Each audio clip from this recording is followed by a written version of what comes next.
ഈ Fibonacci extension tool ചിലവർ ചോദിച്ചിട്ടുണ്ടായത് എങ്ങനെ യൂസ് ചെയ്യാമെന്ന് ചോദിച്ചിട്ടുണ്ടായിരുന്നു. ജസ്റ്റ് വീഡിയോ ആയിട്ട് ഇടാമെന്ന് വിചാരിച്ച്. വീഡിയോ ആയിട്ട് ഇടുമ്പോൾ ഇനിയിപ്പോൾ ആരെങ്കിലും ചോദിച്ചെടുത്ത് കാണിച്ചു കൊടുത്താൽ മതി. മെസ്സേജിൽ വന്നിട്ടുണ്ടായിരുന്നു. ഇത് അതായത് ഈ ടൂൾ ബോക്സിനകത്ത് പോയി കഴിഞ്ഞാൽ കാണാം. ടൂൾസ് എന്നുള്ളതിൽ ഗ്യാൻ ആൻഡ് ഫിബൊനാച്ചിയുടെ റേഞ്ചിലുണ്ടാവും. നമ്മുടെ ട്രേഡിംഗ് വ്യൂ ഡെസ്ക്ടോപ്പ് ചെയ്ത് മൂന്നാമത്തെ റോയിൽ ഉണ്ടാവും. മൂന്നാമത്തെ ആ ടൂൾസിൻ്റെ ഉള്ളിൽ മൂന്നാമത്തെ ഇതിൽ ബോക്സിൽ കാണും. ഇതിനകത്ത് trend based Fibonacci extension. Trend based എന്ന് പറയുമ്പോൾ ട്രെൻഡിനെ കാണിച്ചു തരുന്നത്. അതിപ്പോൾ ബെയറിഷ് ആയാലും ബുള്ളിഷ് ആയാലും ആ ട്രെൻഡിൻ്റെ റേഷ്യോസുകളെ കാണിച്ചു തരുന്നതാണ്. ഓരോ പാറ്റേണും ഓരോ റേഷ്യോ ആയിരിക്കും ഉണ്ടാവുക. അപ്പോൾ അതിന് വേണ്ടി യൂസ് ചെയ്യുന്ന ഒരു ടൂളാണിത്. ഇത് നമ്മൾക്ക് ഉപയോഗിക്കുന്ന രീതി എന്ന് പറഞ്ഞാൽ ജസ്റ്റ് 3 ഡോട്ട വരെ. ഇപ്പം റീട്രേസിൻ്റെ ആണെച്ചെങ്കിൽ രണ്ട് ക്ലിക്കേ നമുക്ക് വരുന്നുള്ളൂ. ആദ്യം ഒരു സ്ഥലത്ത് ക്ലിക്ക് ചെയ്തിട്ട് നേരെ ഡ്രാഗ് ചെയ്തെത്തിക്കുന്നു. ഇത് അധികം ആൾക്കാർ യൂസ് ചെയ്യുന്ന കണ്ടിട്ടില്ല. പക്ഷേ ഇത് അത്യാവശ്യം നമുക്ക് ട്രെൻഡിനെ മനസ്സിലാക്കാനും ട്രെൻഡ് എവിടെ കഴിഞ്ഞു എന്നൊക്കെ മനസ്സിലാക്കാൻ സാധിക്കുന്നതാണ്. ഇപ്പോൾ ഒരു ഓൾ ടൈം ഹൈ അടിച്ച് നിൽക്കുന്ന ഒരു ചാർട്ട് ആ ബേസ്മെൻറ്റിൻ്റെ സ്വഭാവം വെച്ചിട്ട് ഇനിയിപ്പം മുകളിലേക്ക് നമുക്കൊന്നും ഇല്ല കാണാൻ. ഫ്രീ ആയിട്ട് കിടക്കുകയാണ്, നമ്മൾ ഇവിടെ നിന്ന് ഊഹിക്കുകയാണ്. അപ്പോൾ ഈ ട്രെൻഡ് നമ്മൾ ആ ഓൾ ടൈം ചാർട്ടിൽ ക്ലിക്ക് ചെയ്ത് കഴിഞ്ഞാൽ, കണക്ട് ചെയ്ത് കഴിഞ്ഞാൽ ഇത് എവിടെ വരെ പോകും, എവിടെയൊക്കെ അടുത്ത റീട്രേസ് എടുക്കാൻ സാധ്യതയുണ്ട്, ആ പൊസിഷനുകൾ, പ്രൈസ് പൊസിഷനുകൾ കാണിച്ചു തരും. അതിനുള്ളൊരു ടൂളാണിത്. നല്ല രീതിയിൽ പ്രാക്ടീസ് ചെയ്ത് എടുത്തു കഴിഞ്ഞാൽ അത്യാവശ്യം ഉപയോഗിക്കാൻ പറ്റും. ഇതിൽ നമുക്ക് വരുന്നത് ഇങ്ങനെ ടൂൾ എടുത്തു കഴിഞ്ഞാൽ ക്ലിയർ ആയിട്ട് നമ്മൾ ഒരു ഫസ്റ്റ് ക്ലിക്ക് നമ്മളൊരു ഇതിൻ്റെ ബേസ്മെൻറ്റിലാണ് കൊടുക്കുക. ഫസ്റ്റ് ക്ലിക്ക് എവിടെയാണ് നിങ്ങൾ ട്രെൻഡ് ബുള്ളിഷ് ആണിച്ചെങ്കിൽ ആ ഒരു ട്രെൻഡ് നടക്കണതിൻ്റെ ഏറ്റവും തുടക്ക ഭാഗത്താണ് നമ്മൾ പോയിൻ്റ് ചെയ്യുക. ശേഷം നെക്സ്റ്റ് ക്ലിക്ക് അതിൻ്റെ ടോപ്പ് എവിടെ നിൽക്കണേ അവിടെ കൊടുക്കും. ശേഷം ഇത് ഡ്രാഗ് ചെയ്തിട്ട് അത് എവിടെ കംപ്ലീറ്റ് ചെയ്തു അതിൻ്റെ കറക്ഷൻ. അപ്പോൾ ഇത് ഇവിടെ നിന്ന് കഴിഞ്ഞ് ഈ ബ്രേക്ക് ഔട്ട് കഴിഞ്ഞ് കയറുമ്പോഴാണ് നമുക്ക് ഇവിടെ എൻട്രി വരുന്നത്. ഇങ്ങനെ ടൂളിങ്ങനെ വരും. ഇതിൽ ശരിക്കും പറഞ്ഞത് ഓപ്പൺ ആക്കുമ്പോൾ, ഈ ടൂൾ ഓപ്പൺ ആക്കുമ്പോൾ ഇതിൽ വരുന്നത്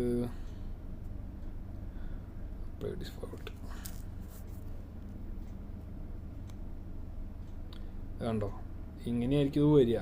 ഈ ടൂളിൻ്റെ ഒറിജിനൽ സ്വഭാവം ഇതാണ്. ഇതിനെ പിന്നെ നമുക്ക് ആവശ്യമുള്ള രീതിയിൽ റീഅറേഞ്ച് ചെയ്യണം. ഇതുമ്പോൾ ഡബിൾ ക്ലിക്ക് ചെയ്യുക, ഡെസ്ക്ടോപ്പിലാണെന്ന് വെച്ചാൽ ഡബിൾ ക്ലിക്ക് ചെയ്യുക, ഇതിലാണെന്ന് വെച്ചാൽ 2 റീടച്ച് കൊടുത്തു കഴിഞ്ഞാൽ ഈ സംഭവങ്ങൾ നമുക്ക് മാറ്റി കൊടുക്കാൻ പറ്റും. കളറുകൾ ഏത് വേണം നമുക്ക് ആവശ്യമുള്ളത് കണ്ടാൽ. ഇപ്പോൾ ഇത് ഒരുപാട് കളറാകുമ്പോൾ കാണുമ്പോൾ ഒരുമാതിരി തോന്നുമ്പോൾ നമ്മളിതിൻ്റെ ഇത് മാറ്റും.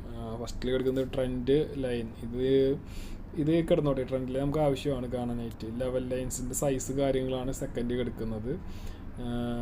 ഡോണ്ട് എക്സ്റ്റെൻഡ്, ഇത് എക്സ്റ്റൻഷൻ കൊടുത്തു കഴിഞ്ഞാൽ ആ ലൈൻസ് നമുക്ക് എത്ര വേണോ, ലെഫ്റ്റിലേക്ക് എത്ര മണി മൂവ് ചെയ്യും, റൈറ്റിലേക്കും ഫുള്ളായിട്ട് മൂവ് ചെയ്യും. ഇപ്പോൾ ഇതിൽ ക്ലിക്ക് ചെയ്ത് ഒക്കെ കൊടുത്തു കഴിഞ്ഞാൽ നമുക്ക് കാണാൻ കണ്ട ഇത് ഈ ടൂൾ ഇങ്ങനെ മൂവ് ചെയ്താൽ എത്ര മൂവ് ചെയ്താലും അത് തീരുമില്ല, അങ്ങ് അറ്റം വരെ അത് പോവും. നമുക്ക് ട്രെൻഡ് പോകണതനുസരിച്ച് ഇതിമ്മ കൂടെ കയറി ഇറങ്ങി പോകുന്നത് കാണാം. പിന്നെ ലെഫ്റ്റിലേക്ക് കൊടുക്കണമെങ്കിൽ അങ്ങനെ കൊടുക്കാം, അത് കുഴപ്പമില്ല. ആവശ്യമെങ്കിൽ യൂസ് ചെയ്യാം. പൊതുവെ ഞാൻ യൂസ് ചെയ്യാറില്ല, വളരെ അപൂർവം യൂസ് ചെയ്യാറുള്ളൂ.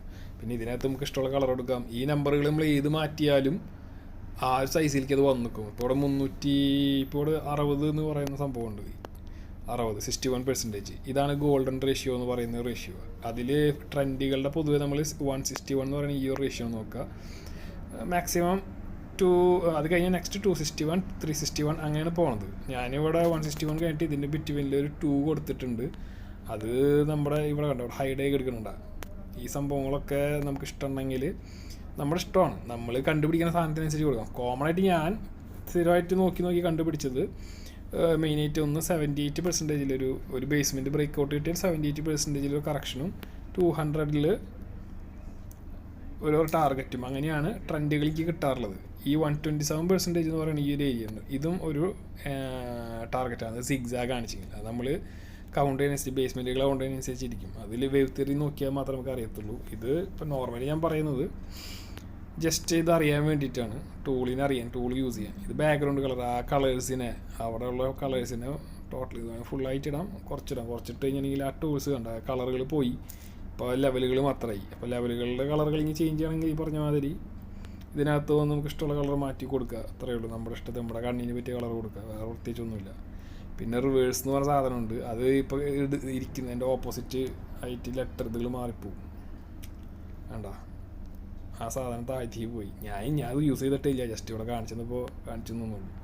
എന്തിനാണ് യൂസ് ചെയ്യണമെന്ന് യൂട്യൂബിലൊക്കെ നോക്കേണ്ടവരെന്ന് തോന്നുന്നുണ്ട്. അത് എന്ത് തേങ്ങണം പോട്ടെ. പ്രൈസ് കാരണം അങ്ങനെ ഞാൻ റിവേഴ്സ് നോക്കുന്നത് കൂടുതൽ റീട്രേസ് ഉപയോഗിച്ചാൽ നോക്കാറ്, ഇത് എക്സ്റ്റൻഷൻ വെച്ച് ഞാൻ നോക്കാറില്ല. പിന്നെ ഇത് പ്രൈസ് ടാഗുകളാണ്. ഇത് ഓരോന്ന് ക്ലിക്ക് ചെയ്ത് ഓഫ് ചെയ്ത് ഓൺ ചെയ്ത് നോക്കിക്കഴിഞ്ഞാൽ മനസ്സിലാവും. ഓരോന്ന് ക്ലിക്ക് ചെയ്യുകയും ക്ലോസ് ചെയ്യുകയും ചെയ്യുമ്പോൾ ലെവൽസുകൾ മാറിയണ്ട. പ്രൈസ് ക്ലിക്ക് ചെയ്ത് ഇതായി കഴിഞ്ഞാൽ ആ ഫിബ് ലെവലിൻ്റെ ഉള്ളിൽ കുറേ പ്രൈസ് കണ്ട, പ്രൈസ് റേഞ്ചുകൾ ഇരിക്കണണ്ട. ഇതിൽ ഈ ഉള്ളിൽ കോമയിൽ കൊടുത്തിരിക്കുന്ന സാധനമാണ് പ്രൈസ് റേഞ്ച് എന്ന് പറയുന്നത്. നമ്മൾ എവിടെയാണോ ആ ലെവൽ നിൽക്കണത്, അതായത് ഇവിടുത്തെ ഈ ലെവലിനെ ഇവിടെ കാണിച്ചു തരുന്നുണ്ട്. 26,495 ഈ ഒരു ഏരിയ ആണെന്ന് ഇതിൽ കാണിച്ചു തരാണ്. നമ്മൾ ഇവിടെ വന്ന് തപ്പി കണ്ടുപിടിക്കേണ്ട ആവശ്യമില്ല, ഇതിൽ തന്നെ കാണിക്കും. അപ്പോൾ നമുക്ക് സൗകര്യമാണ്. പിന്നെ ഇപ്പുറത്ത് കാണിക്കുന്നത് പോയിന്റുകളാണ്, എത്ര പെർസെൻറ്റേജ് എന്നുള്ളതാണ് ഇതിൻ്റെ മൂവ്മെൻറ്റ്സുകൾ. ഇനി ഇതിനെ നമുക്ക് ഈ ലെവൽസിൽ പോയിട്ടുണ്ടെങ്കിൽ അതെവിടെ വേണമെങ്കിൽ ലേബിൾ അഡ്ജസ്റ്റ് ചെയ്യാം. ആ ലെവൽസ് വേണമെങ്കിൽ ആ വരകളുടെ സെൻറ്ററിൽ കൊടുക്കാം, റൈറ്റ് സൈഡിൽ കൊടുക്കാം. അതൊക്കെ നമ്മുടെ ഇഷ്ടം, നമുക്ക് കാണാൻ പറ്റണ മതി. അതുപോലെ ഇത് സെൻറ്റർ ചെയ്ത് കൊടുക്കാം, ലെഫ്റ്റിൽ കൊടുക്കാം, റൈറ്റിൽ കൊടുക്കാം. ടെക്സ്റ്റിൻ്റെ ഇതാണ് പറയുന്നത്. പിന്നെ ഫോണ്ട് സൈസ് കൂട്ടാനും കുറയ്ക്കാനും. പിന്നെ നമ്മൾ ഫിബനാച്ചി നമ്മളിപ്പോൾ നമ്മുടെ ചാർട്ടുകൾ കൂടുതലും യൂസ് ചെയ്യുന്നത് ഫിബനാച്ചി അല്ല, ഈ ചാർട്ട് ലോഗ് ചാർട്ടാണ് ഉപയോഗിക്കുന്നത്. വലിയ സൈസിൽ ചെറിയ സൈസിലൊക്കെ വരുമ്പോൾ ലോഗ് ചാർട്ടാണ് കുറച്ചും കൂടി നമുക്ക് ക്ലിയർ ആയിട്ട് അതിൻ്റെ പിക്ചർ കാണിച്ചു തരുന്നത് നമ്മുടെ മാർക്കറ്റിൽ. അത് അറിയാലോ, ഇവിടെ ഈ ഒരു സൈഡിൽ നമ്മളിങ്ങനെ ക്ലിക്ക് ചെയ്ത് കഴിഞ്ഞാൽ കാണാം. ഇവിടെ വേണ്ട scale, price chart, regular, percentage, logarithmic കഴിഞ്ഞാൽ. അപ്പോൾ ലോഗരിതമെറ്റിക് കട്ടിയിരിക്കുന്നത് റെഗുലർ ഇട്ട് കഴിഞ്ഞാൽ നമ്മൾ ഹയർ ഡയമെൻഷനിലൊന്നും നമുക്ക് ഫുള്ളായിട്ട് ആ ഒരു ചാർട്ടിൻ്റെ പിക്ചർ അത് കൗണ്ട് ചെയ്യാനൊന്നും പറ്റില്ല. അതിങ്ങനെ ലേറ്റസ്റ്റ് ആയിട്ടുള്ളത് മാത്രമേ റെഗുലർ കാണിച്ചിട്ടുള്ളൂ. റെഗുലർ ഇൻഡെക്സ് ലോഗരിതമെറ്റിക് മാത്രമേ നോക്കാറുള്ളൂ. അപ്പോൾ നമ്മൾ ലോഗരിതമെറ്റിക് ഇതിൽ വെക്കുമ്പോൾ അതേപോലെ തന്നെ ഫിബ് റേഷ്യോയിലും ഇത് തന്നെ വെക്കുന്നതായിരിക്കും ഏറ്റവും നല്ലത്. Fib levels based on log scale.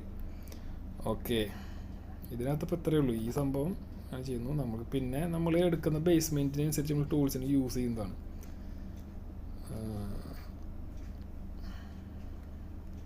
ഇപ്പോൾ നമുക്കൊരു ട്രെൻഡ് കിട്ടണം, നമ്മൾ എവിടെ ബേസ്മെൻറ്റ് എടുക്കണമെന്ന് വെച്ചാൽ ഇപ്പം മുകളിൽ നിന്ന് വന്നൊരു ട്രെൻഡാണ്. ഓക്കെ, ഇപ്പം ഇതും ഒരു ബേസ്മെൻറ്റ് കിട്ടി, ടോപ്പിൽ നിന്ന് വന്ന് ഇവിടെ ഒരു ബ്രേക്ക് ഔട്ട് കഴിഞ്ഞ് ഇറങ്ങി നമ്മൾ കണ്ടു. അപ്പോൾ നമുക്ക് ഈ ടൂൾ വെച്ചിട്ട് ഇതിൻ്റെ ഫസ്റ്റ് ബേസ്മെൻറ്റ് എവിടെ കംപ്ലീറ്റ് ചെയ്ത് നോക്കാം. അതിന് ഇതിപ്പോൾ 1 മിനിറ്റ് ചെയ്യാനുണ്ട്. ഇതിപ്പോൾ നമ്മൾ ഫിബനാച്ചി ടൂൾ ഉപയോഗിച്ചു. അപ്പോൾ ഇതിൻ്റെ ഒരു ബേസ്മെൻറ്റിൻ്റെ ടോപ്പ് എവിടെയാണോ വരുന്നത്, ഏതോണോ ഡയറക്ഷൻ, ഇപ്പം ബെയറിഷ് ആണെങ്കിൽ ടോപ്പിലും ബുള്ളിഷ് ആണെങ്കിൽ ബോട്ടത്തിലായിരിക്കും ക്ലിക്ക് ചെയ്യുക. സെക്കൻഡ് ഇതിൻ്റെ ടോപ്പിൽ ക്ലിക്ക് ചെയ്യുക. ശേഷം അതിൻ്റെ സെക്കൻഡ് വേവ് എന്ന് പറയാവുന്ന അതിൻ്റെ നെക്സ്റ്റ് മൂവ്മെൻറ്റ് എവിടെ കറക്ഷൻ എവിടെ കംപ്ലീറ്റ് ചെയ്ത് മുകളിലേക്ക് കയറി പോകരുത്. മുകളിലേക്ക് കയറി പോയി കഴിഞ്ഞിട്ടുണ്ടെങ്കിൽ അത് പിന്നെ ആ ട്രെൻഡിൻ്റെ മുകളിലേക്ക് പോയി. പിന്നെ നെക്സ്റ്റ് ബേസ്മെൻറ്റിന് വേണ്ടി നമ്മൾ വെയിറ്റ് ചെയ്യണം. അപ്പോൾ നമുക്കത് കാണാൻ സൗകര്യത്തിന് നമ്മൾ ക്ലിക്ക് ചെയ്തിട്ട്, അല്ലെങ്കിൽ ഞാൻ സ്ഥിരമായിട്ട് ഉപയോഗിക്കുന്ന ഇത് ആക്കി കഴിഞ്ഞാൽ കുറച്ചുകൂടി ക്ലിയർ ആയിട്ട് കാണാം. അവിടെ സെൻറ്ററിൽ ഇത് വന്ന് നിൽക്കും. ഇതിൻ്റെ ഫസ്റ്റ് ബേസ്മെൻറ്റ് അവിടെ വന്നു. ഇപ്പം ഞാൻ പൊതുവേ 161 ആണ് അതിൻ്റെ ഗോൾഡൻ റേഷ്യോ, 200 ബിറ്റ്വീൻ ഈ സൈസിലാണ് ഇതിൻ്റെ ബേസ്മെൻറ്റ് കംപ്ലീറ്റ് ആകുന്നത്. അപ്പോൾ ഒരു ബേസ്മെൻറ്റ് കംപ്ലീറ്റ് ആയി. ഇപ്പോൾ നമുക്ക് ഈ ഒരു ബേസ്മെൻറ്റ് കംപ്ലീറ്റ് ആയി തിരിച്ചിറങ്ങിയിട്ട് റീടെസ്റ്റ് ചെയ്ത് ഇറങ്ങുന്നുണ്ടെങ്കിൽ നമുക്ക് ഇവിടേക്ക് ബേസ്മെൻറ്റിനെ മാറ്റാം. ഈ ടൂളിനെ നമ്മൾ പിന്നെയും ഇറക്കി കൊണ്ടുവരണം ചെയ്യുക അടുത്ത ബേസ്മെൻറ്റ് കിട്ടാനായിട്ട്. ആ ലെഗിനെ അവിടെ നിന്ന് കാര്യമായിട്ട് മാറ്റുന്നില്ല. ലെഗിനെ നമ്മൾ അവിടെ തന്നെ കീപ്പ് ചെയ്തിട്ട് ഈ ടൂളിനെ താഴ്ത്തേക്ക് കൊണ്ടുവരണം. അപ്പോൾ ഇതിൻ്റെ നെക്സ്റ്റ് മറ്റേ പ്രസൻസ് ഇത് എവിടെ വരുന്നത് എന്നുള്ളത് ഏകദേശം കണ്ടെത്താൻ പറ്റും. ഇവിടെ ഉണ്ട് ഒരു സപ്പോർട്ട്. നമുക്ക് അന്ന് ഇവിടെ ഓപ്പൺ ആയത് ഇവിടെ നിന്നാണ് ബൗൺസ് ചെയ്ത് കയറിയത് നല്ല രീതിയിൽ. അപ്പോൾ ഇതൊരു സപ്പോർട്ട് ഏരിയകളാണ്, അല്ലെങ്കിൽ ഈ ടൂൾസ് കംപ്ലീറ്റ് ചെയ്യുന്ന സ്ഥലങ്ങളാണെന്ന് മനസ്സിലാവും. പിന്നെ അതിനെ റീടെസ്റ്റ് ചെയ്ത് ഇറങ്ങുമ്പോൾ അടുത്ത ബേസ്മെൻറ്റാണ് നമ്മൾ കണക്കാക്കുന്നത്. നമുക്ക് ഈ പ്രൈസ് സൈസിലാണ് ഇവർ ഇൻസ്റ്റിറ്റ്യൂഷൻസ് പ്ലേ ചെയ്യുന്നത്. അപ്പോൾ നമ്മളെ പ്രൈസിൻ്റെ ബേസ്മെൻറ്റുകൾ കിട്ടിക്കഴിഞ്ഞാൽ നമുക്ക് ക്ലിയർ ആയിട്ട് മൂവ്മെൻറ്റ്സ് കിട്ടും. അപ്പോൾ ഇതിൻ്റെ അടുത്ത് വന്നു നമുക്ക് 78 to 100% നമുക്ക് ഇതിൽ റീടെസ്റ്റ് വന്നു. നമ്മൾ ഉദ്ദേശിച്ച സ്ഥലത്തൊരു റീടെസ്റ്റ് വന്നു. പിന്നെ ഇവിടെ ഈ ഒരു ഹയർ ടൈം ഫ്രെയിമിൽ നോക്കിയാൽ കാണാം ഇവിടെ സപ്പോർട്ടുകളൊക്കെ നിൽക്കുന്ന ഒരു ഏരിയയാണ്. അപ്പോൾ നമ്മളതിനനുസരിച്ച് സപ്പോർട്ടും വരച്ച് വെച്ചിട്ടുണ്ടാവണം. ഇവിടെ ഉണ്ടാവും ഈ ഒരു റേഞ്ചിൽ എത്തിയപ്പോൾ ഇവിടെ സപ്പോർട്ട് എടുത്തു. ഇതിൽ 78% ആണ് മിനിമം വരേണ്ടത്.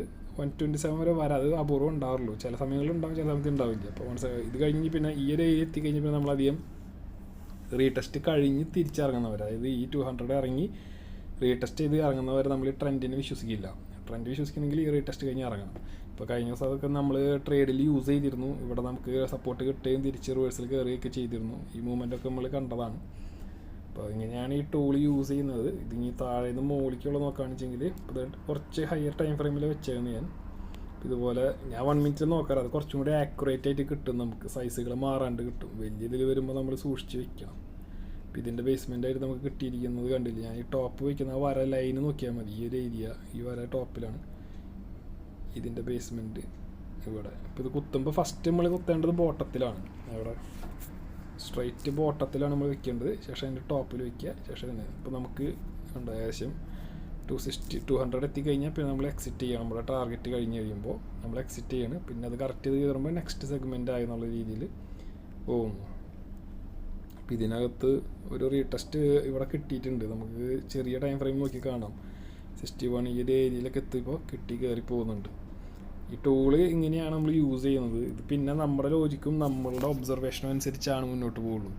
അല്ലാതെ ഇതിപ്പോൾ നമുക്ക് എന്താ പറയുക, നമ്മൾ ഒരു ദിവസം കൊണ്ട് പഠിച്ചാൽ നടക്കില്ല. നമ്മൾ എല്ലാ ദിവസവും ഇത് പ്രാക്ടീസ് ചെയ്ത് എല്ലാ ലെയറുകളെയും പിടിച്ച് പോകുമ്പോഴേ കിട്ടുക. ഇനി ഈ ടൂൾ വെച്ചിട്ട് ഓരോ സൈസിനനുസരിച്ചും ഈ ടൂളിൽ വരുന്ന ഓരോ സൈസിനനുസരിച്ചാണ് പാറ്റേണുകൾ ഉണ്ടാകുന്നത്. അത് നമുക്ക് ആദ്യത്തെ 2 മൂവ്മെൻറ്റ് കഴിഞ്ഞ് കഴിയുമ്പോൾ ഇനി വരാൻ പോകുന്നതിന് നമുക്ക് ഊഹിക്കാനായിട്ട് ഏകദേശം ഈ ടൂള് ഹെൽപ്പ് ചെയ്യും. അത് ഓരോരോ പാറ്റേണിൻ്റെ സ്വഭാവം അനുസരിച്ചായിരിക്കും. ടൂള് ക്ലിക്ക് ചെയ്യുമ്പോൾ ഇതുപോലെ യൂസ് ചെയ്താൽ മതി. ജസ്റ്റ് ഇപ്പോൾ ഇവിടെ ഒരു ബേസ്മെൻറ്റ് കിട്ടി, ഇത് കിട്ടി. ഇതൊരു ഹയർ ടൈം ഫ്രെയിമിൽ ബേസ്മെൻറ്റ് ഏകദേശം 200 to 61%. ഇത് പക്ഷേ ഇവിടെ കൂട്ടില്ല. നമ്മൾ ഇതിപ്പം ഞാൻ വെച്ചില്ല, റാൻഡമായിട്ട് വെച്ചില്ല. ഇത് കാണുമ്പോൾ തന്നെ നിങ്ങൾ ജസ്റ്റ് ഒന്ന് ഒബ്സർവ് ചെയ്താൽ മനസ്സിലാവും. ഇവിടെ റോങ് ആയിട്ടൊരു അപ്രോച്ച് ഉണ്ടായിട്ടുണ്ട്. അതുകൊണ്ട് ഈ ബേസ്മെൻറ്റ് ഇവിടെ കയറി ബേസ്മെൻറ്റ് നമ്മൾ കണക്കിലെടുക്കാൻ പാടില്ല ഒരിക്കലും. കാരണം അത് 100%-ലധികം, അത് ഈ ബേസ്മെൻറ്റിൻ്റെ താഴെ വന്നതിൻ്റെ 100%-ലധികം കയറി. നമുക്കതിന് ബേസ്മെൻറ്റായിട്ട് കൂട്ടാതിരിക്കുന്നതാണ് എപ്പോഴും ബെറ്റർ ആയിട്ടുള്ള ഓപ്ഷൻ. നമുക്ക് ഇവിടെ നിന്ന് മാത്രമായിട്ട് നോക്കാൻ കുറച്ചും കൂടി നല്ലത്. ഇതിന് കറക്റ്റ് 200% ഇത് കിട്ടിയിട്ടുണ്ട്. ഈ ഒരു first wave, second wave, third wave. ഇപ്പോൾ ഇതൊരു ഹയർ ഡയമെൻഷനിൽ ഇതൊരു വലിയ വെച്ചാൽ ഓപ്ഷനൊക്കെ ചെയ്യുന്നവരെ സംബന്ധിച്ച് അത്യാവശ്യം വലിയൊരു മൂവ്മെൻറ്റാണ്. കൺഫർമേഷൻ കിട്ടുമ്പോൾ നമുക്ക് ഉപയോഗിക്കാവുന്ന, ഇവിടെ റീടെസ്റ്റ് കൺഫർമേഷനൊക്കെ കിട്ടി കഴിയുമ്പോൾ നമുക്ക് ഉപയോഗിക്കാവുന്നൊക്കെ രീതി. അത് ചെറിയ ടൈം ഫ്രെയിമിൽ പോറിയാൽ കുറച്ചും കൂടി ഈസിയാണ്. 200 പോയിൻറ്റോളം ഡൗൺ ആയിട്ടുള്ള സ്ഥലമാണ്. അവിടെ നിന്ന് സപ്പോർട്ട് എടുത്ത് കയറി തുടങ്ങുകയും ചെയ്തിട്ടുണ്ട്. ഇവിടെയും സപ്പോർട്ടുണ്ട്, ഇതിനും സപ്പോർട്ടുണ്ട്. അപ്പോൾ ഇവിടെ ഈസി ആയിട്ട് ബൈ ചെയ്തിട്ട് ഇതിനെ സ്റ്റോപ്പ് ലോസ് വെച്ചിട്ട് ഹോൾഡ് ചെയ്യാനും പറ്റും. ഞാനത് ചെറിയ മിനിറ്റ് ക്യാൻഡിലുകൾ വെച്ച് തന്നപ്പോൾ അന്ന് എനിക്ക് ഈ ഒരു ഏരിയയിലാണ് 78% ഈ ഉള്ളിലത്തേൽ കിട്ടിയത്. പക്ഷേ ഇതിൽ കണ്ടതിൽ കറക്റ്റ് 200% ഹയർ ടൈം ഫ്രെയിമിൽ വന്ന് നിൽക്കുന്നുണ്ട് ഇവിടെ. അങ്ങനെ അവിടെ നിന്ന് റിവേഴ്സ് കിട്ടി നമുക്ക് നല്ല ട്രേഡ് ചെയ്യാൻ പറ്റും. ഈ സാധനം പ്രാക്ടീസ് ചെയ്യാനേ നിർത്തിയുള്ളൂ. പിന്നെ നമുക്ക് ഇഷ്ടമുള്ള രീതിയിൽ കളറുകളൊക്കെ ചേഞ്ച് ചെയ്യുക എന്നുള്ളത്. ഇതിൻ്റെ 200%-ലാണ് ഈ ഒരു ബേസ്മെൻറ്റിൻ്റെ 200%-ലാണ് ഇതിന് മുമ്പ് കറക്ഷൻ വന്നത്. ഇതിൽ കണ്ട 200-ലെത്തി താഴ്ത്തിക്ക് വന്നു. വീണ്ടും ഒന്ന് ട്രൈ ചെയ്ത് വീണ്ടും വന്നു. ഇപ്പോൾ ഒരു മൂവ്മെൻറ്റ് കൂടി വരുന്നുണ്ട്. ഇപ്പോൾ ഇവിടെ ഒരു പാറ്റേൺ ക്രിയേറ്റ് ആവുന്നുണ്ട്. മിക്കവാറും 2600 വരെ പോയിട്ട് ചിലപ്പോൾ ടോട്ടലി ബ്രേക്ക് ആവാൻ സാധ്യത പോസിബിലിറ്റി കൂടുതലാണ്. അത് ഈ ഒരു സംഭവം വെച്ചിട്ടാണ് പറയുന്നത്. പിന്നെ ഇതിനകത്ത് ട്രെൻഡ് ലൈൻസും മറ്റും വെച്ചിട്ട് നമ്മൾ കുറേ കാര്യങ്ങൾ പഠിക്കുന്നുണ്ട്. അത് ഞാൻ പറ്റണ പോലെ ഇടാം പിന്നീട്. പിന്നെ ഇത് ഒരു ദിവസം കൊണ്ട് നടക്കില്ല. വേവ് തിയറി ഇത് പഠിപ്പിക്കുന്ന ആൾക്കാർ പറയുന്നത് 2-3 കൊല്ലം എടുക്കും ഈ സാധനം കത്തി വരാനായിട്ട്. പിന്നെ നമ്മൾ സ്വന്തമായിട്ട് കുറേ കാര്യങ്ങൾ കണ്ടെത്താൻ തുടങ്ങും സ്ഥിരമായിട്ട് ഇത് പ്രാക്ടീസ് ചെയ്താൽ. ഏകദേശം 12 വർഷമാണ് ഇതിൻ്റെ ഒരു സൈക്കിൾ ടൈം. നമ്മൾക്കിത് ബോധ്യപ്പെടാനുള്ള സൈക്കിൾ ടൈം. അപ്പോഴേക്കും ഇത് ഉണ്ടാക്കിയ എലിയറ്റ് വേവ് എന്ന് പറയുന്ന മറ്റേ ഇതുണ്ടാക്കിയ എലിയറ്റ് റാൾഫ് നെൽസൺ എന്ന് പറഞ്ഞ ഒരാളുണ്ടാക്കിയത്. പുള്ളി ട്രേഡറൊന്നുമല്ല, പക്ഷേ പുള്ളി കുറേ പ്രഡിക്ഷൻസ് നടത്തിയത് കറക്റ്റായിട്ട് സംഭവിച്ചിട്ടുണ്ട്. പുള്ളി എന്തോ ഒരു ഫിലോസഫറൊക്കെ ആയിരുന്നു. പുള്ളി ഞാൻ ഇത് വെച്ച് പൈസ ഒന്നും ഉണ്ടാക്കിയതായിരിക്കില്ല, പക്ഷേ ആൾ പ്രഡിക്ഷൻ നടത്തും. ഹ്യൂജ് സൈസിൽ പ്രഡിക്ഷൻസ് നടത്തി അത് സംഭവിച്ചു. അന്ന് ഈ ഇതൊന്നുമില്ല, ഏത് ഡിജിറ്റലി ചെയ്യാത്ത കാലത്ത് 100 വർഷം മുമ്പാണ് ആൾ ചെയ്തേക്കുന്നത്. ആളത് ഊഹിച്ചിട്ട് വരച്ചാണ് കണ്ടുപിടിച്ചേക്കുന്നത്. അപ്പോൾ അത് അന്നത്തെ ഒക്കെ ഒരു വലിയ സംഭവമായിരുന്നു. ഇപ്പോൾ കുറേ പേര് ഇത് ടൂളായിട്ട് ഉപയോഗിക്കുന്നുണ്ട്. എനിക്ക് അത്യാവശ്യം ഇത് കത്തുന്നുണ്ടെന്നുള്ളതുകൊണ്ട് ഞാനിത് തന്നെ സ്റ്റിക്ക് ചെയ്ത് നിൽക്കുന്നത്. ഒരു സമുദ്രം പോലെ പഠിക്കാനുണ്ട്.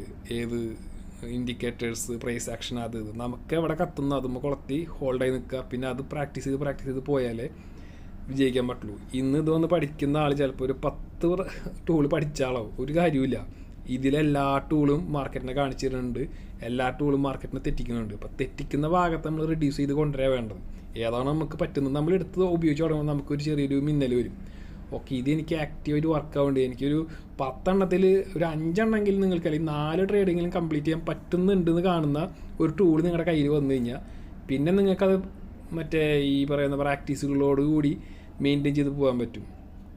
അതിൽ പ്രാക്ടീസ് ചെയ്ത് മൂവിങ് ആവറേജൊക്കെ മാത്രം വെച്ചിട്ട് പൈസ ഉണ്ടാക്കുന്ന ഇൻട്രാഡേ ചെയ്ത് കാശുണ്ടാക്കുന്നവരെ പറ്റി കേട്ടിട്ടുണ്ട്. അപ്പോൾ നമ്മളുടെ പ്രാക്ടീസ് അനുസരിച്ചിരിക്കും, അതല്ലാതെ ഇതിൽ പ്രത്യേകിച്ച് ഒന്നുമില്ല. ഏത് ടൂൾ ഉപയോഗിച്ചാലും ഒന്നിനാണ് മാർക്കറ്റിൽ എൻട്രി എടുക്കുക, എക്സിറ്റ് ചെയ്യുക, പിന്നെ റിസ്ക് റിവാർഡ് വയ്ക്കുക. ഇതിനൊക്കെ വേണ്ടിയിട്ട് നമ്മൾ തന്നെ സ്വന്തമായിട്ട് ഉണ്ടാക്കുന്ന കുറേ സംഭവങ്ങളാണ് ഈ പറയുന്ന ഈ ടൂൾസുകളെല്ലാം, സപ്പോർട്ട് റെസിസ്റ്റൻസ് കാര്യങ്ങളൊക്കെ വെച്ചിട്ട്. അപ്പോൾ ഇത് ഇങ്ങനെ ഒരു വട്ടത്തിൽ പഠിച്ചുകൊണ്ട് ചിലപ്പോൾ നാളെ നടക്കണമെന്നില്ല. ഇത് പ്രാക്ടീസ് ചെയ്ത് മുന്നോട്ട് പോകുമ്പോഴേ ഇത് എന്തെങ്കിലുമൊക്കെ ഉണ്ടാവുള്ളൂ, വർക്കൗട്ട് ചെയ്യുള്ളൂ. അപ്പോൾ ഇതിനെപ്പറ്റി ഇത്രയേ ഉള്ളൂ. ഇനിയിപ്പോൾ ഇതിൻ്റെ ഞാൻ റീട്രേസിൻ്റെ വീഡിയോ ഇടാം, ഇങ്ങനെ ഞാൻ യൂസ് ചെയ്യണ രീതി. അത് കഴിഞ്ഞിട്ട് പിന്നെ പാറ്റേണുകൾ പറ്റാവുന്ന ഞാനിങ്ങനെ അപ്ലോഡ് ചെയ്യാം, ഇത് വെച്ചിട്ടുള്ള വേരിയേഷൻസ്. Okay, thank you.